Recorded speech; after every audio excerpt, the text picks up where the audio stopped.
And the Clippers played spoiler on opening night when LeBron and the Lakers received their championship rings. It was Paul George who led the game in scoring with 33 points, while LeBron and Anthony Davis combined for only 40. The Clippers led by as many as 22, while the Lakers never had the lead once. Fox Sports NBA analyst Chris Broussard is joining us now. So, Chris, it all started last night. What was the biggest reason the Lakers lost this one?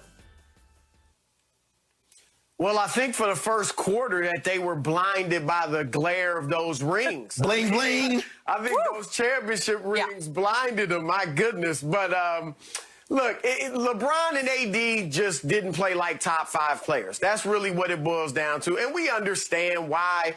I mean, again, they were basking in the celebration of their championship. That was a great ceremony with the family members, you know, presenting them with the rings. That was fantastic. Look, the 71-day layoff from last season, that's 30-something days less than you typically get. So I think all of those things are factored in. And let's remember, we saw the same thing last year.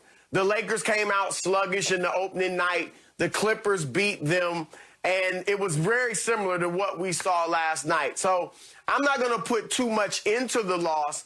But LeBron and AD just weren't themselves. It's as simple as that.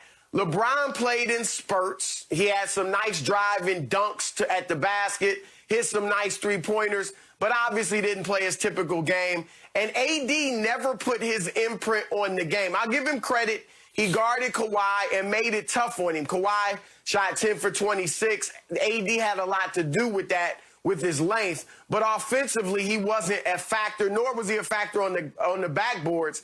And I know that the Lakers want him to shoot more threes. He only shot 2 last night, but they want him to shoot about 5 a game. But they have to be careful not to just make AD a perimeter player. Correct. You also want to capitalize on him inside, and I don't think they did that last night. The role players were fine. Dennis Schroeder, you couldn't ask for much more. He almost had a triple-double. Montrezl Harrell gave them the same thing he gave the Clippers last year, and even Kyle Kuzma was good. But LeBron and AD just weren't themselves. And I don't expect to see LeBron kind of get into his midseason form for a while. I think he's going to have to ease himself into this season. And so that's what I saw last night. You want to go? Go ahead. No, you go. I want to hear your excuses. Go ahead. Come on. You already gloating over there. Go ahead. Go ahead. I know you just sharp it. You know, Chris, Clippers 116, Lakers 109 has a nice ring to it, doesn't it? It has a ring to it. If the tables were turned right now, you guys would be all over me saying, I told you so. They don't have a leader. They don't have guts. They don't have heart. They don't have that dog in them. They're going to come all apart. No, they're not. My biggest takeaway last night was the Clippers are even a little better than they were a year ago when they were favored going into the playoffs to win it all. And the Lakers aren't quite as good as they were a year ago. And I will give you ring ceremonies because, as Chris knows, and the reason I made a big bet with Shannon on this game, and he gave me 4 points and the Clippers, was it's a long history in this league of parties pooped, of ring ceremonies ruined by the visiting team, because it is hard to get your mind back on suddenly, wait, we got to do it again right now? Yeah, you got to do it. And those guys have been sitting in their locker room stewing that the game started 20 minutes late because you were out there crowing about your championship rings with videos from all your family. And I loved it. I thought it was inspired. The whole ceremony, it moved me with all the family videos to introduce each ring. Yeah. It was great. It went on for a long time, and I don't think the Clippers loved it. But to me, Chris, the final irony of the night that had me laughing out loud by myself as I watched this game unfold in the third and fourth quarter was that the man who got the most scathing criticism of all the playoffs, it was leveled by this man across from me, was at playoff P, and as Shannon called him, playoff P-E-E. And what did playoff P do to Shannon Sharp's bet yesterday? He PEE'd all over your bet. He did. He got you 4K. He got you back. He said, watch this, Mr. Sharp. And he just flat out took the game over. The Clippers had taken the game over in the first quarter. I thought it was a tour de force by the Clippers, in part because the Lakers weren't ready to play.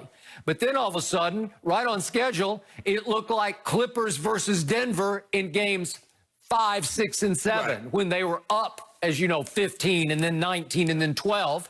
It looked like last night they were up 22 late in the first quarter, and then all of a sudden they lost it. They missed 12 out of 13 shots, and I thought, uh-oh, microcosm of last year, here we go again. They lost the lead all the way down to 2 at halftime, and then something happened at halftime with the Clippers. Somebody said something about not again, not this time, and as Kawhi said after the game, we played with more pride tonight. We just kept sharing the basketball the way we should, and in the end, we had each other's back, and we all stayed positive. That was a shot at Montrez, a new Laker, because they viewed Montrez as the malcontent who tore them apart internally. Why you taking a shot at Trez? He's not in your locker room. The difference is, Skip. He's not, and that's the point. The difference is that last night when you missed those 12 or 13 shots, the Nuggets didn't go cold with you. They made shots. And then once they got the lead, you folded like a lawn chair. But guess what? But that's okay. You gloat. He over there key, Chris. You can't see him. But you ought to see him. He came out here at the top of the show and banging on the desk and all talking about Jolly Ranchers and Kawhi shoes. But his day gonna come. Because I congratulated them, and all the Laker Nation, we congratulated the Clippers on the 2-time opening night champs. That's a huge accomplishment for you, because you won nothing. But your day coming, Skip Bayless. Now, I want you to have that same energy in about 5 months. Well, I hope Marc Gasol has some energy, because he looked like a glacier last night. He looked like a liability. There's no Dwight, there's no JaVale, but there is a Marc Gasol who went 0 of 0 last night and got in early foul trouble. Well, Skip, he's going to have to get, Chris, he's going to have to get himself in shape, because he was a step, first of all, when you're his age and his size, you can ill afford to be a step slow. You need to be a step early. And because he was a step slow, he got himself into foul trouble on Serge Ibaka and a few of the other guys. But that's okay. In a month, 1 month from today, watch how we look in January. Watch how we looked last night with Serge Ibaka manning the lane and guarding the rim, as opposed to Montrezl Harrell, who's about 6'7". He's a liability on defense, and he was last night. Trez gave us what we needed. Yeah. Okay. You just worry about Serge. You saw what AD did to Serge. Put him in the blender and took him to the house and dunked, don't he? Yeah, one time he did, but that was the only one time, because AD was having a hard time scoring at the basket. They doubled him. Huh? They came and doubled him. There's Serge, and there's Zoo, and now there's Nicholas Batum, who's 6'9" and long 6'9", and has high basketball IQ. You put Luke Kennard and you put Nicholas Batum into the rotation, and all of a sudden they know how to play. They know how to get a lead home. This team is much smarter, which is what Kawhi said after Game 7. We need to improve our IQ, and they did. Chris, have you ever heard someone hype Luke Kennard as much as Skip is hyping Luke Kennard? Yeah. He can play. He can play basketball. Skip, Watch. I would say this, and I bet you feel this way. I don't know if you'll admit it. Paul George was great. We all saw that last night. But I have got question marks about Paul George. I think we all do. That was nice. Remember his first game last year? Yeah. When he came back off the injury? Yeah, dropped like 36, 38, yeah. With what we saw happen in the playoffs and what we've seen happen in playoffs recently with him, whether it was in Oklahoma City or obviously last year with the Clippers, I'm not sure I can count on him as my second guy. I like him. He's capable, but we've seen too much recently to know if he can get it done basically every game in the playoffs. Not going to have 30 points. But can I count on you for a solid 22 every night in the playoffs as Kawhi's second guy? I'm not so sure, and one regular season game is not going to convince me. Okay, I give you this. Paul George is nothing but a complimentary star, but he's also an all-star. He's also capable of making first-team all-defense. Last night, the stat was that as a primary defender, on different Lakers, they shot a combined 1 for 8 against Paul George. So he's playing high-level defense as well as scoring the ball on offense. We get in shape. And, Chris, this is what should horrify Shannon Sharpe more than anything. My best player last night went 1 for 8 from 3, and we still won in a cakewalk.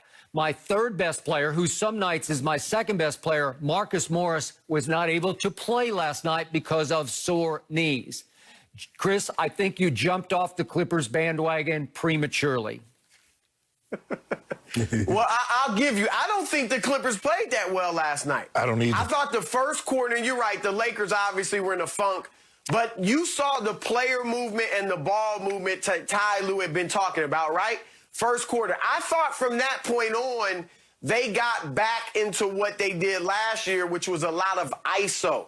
I thought Kawhi, and I love Kawhi, and I don't think he's this type of player, but at times he looked like a ball hawk.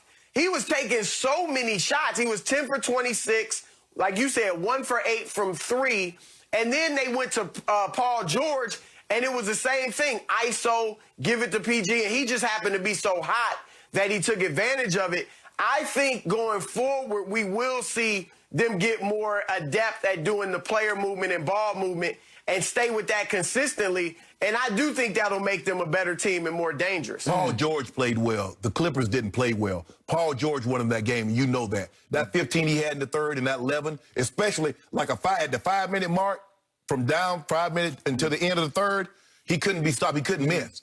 He had a 4-point play, had a 3 and 1. But that's okay, Skip. That's okay. I want you to keep that same energy, telling me that the Clippers are overrated and that they'll be done sooner than later. That's what you're trying to tell me. I want to hear that again all season. No, I'm trying to tell you the Lakers are not going anywhere. We're still the best in the West, and don't mess with us.